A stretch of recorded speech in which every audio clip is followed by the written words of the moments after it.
Welcome to Kenton's videos. Enjoy the video. In this video, I will explain how to fix a Honda Civic door lock. First, determine if your door lock is completely unresponsive or only partially working. Listen closely for any clicking or grinding noises when you try to lock or unlock the door.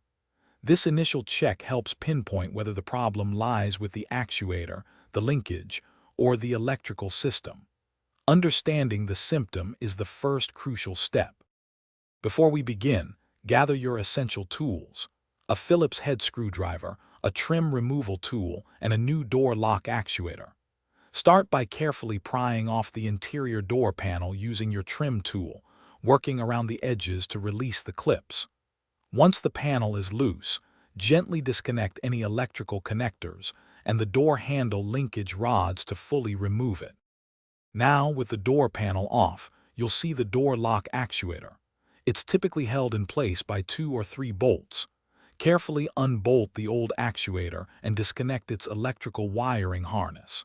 Take your new actuator and position it correctly, then secure it with the bolts. Ensure all the mechanical linkages and electrical connections are firmly reattached to the new unit. With the new actuator in place, it's time to reassemble.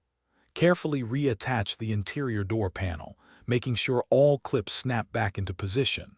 Before fully securing everything, test the door lock's function using your key fob and the manual lock switch.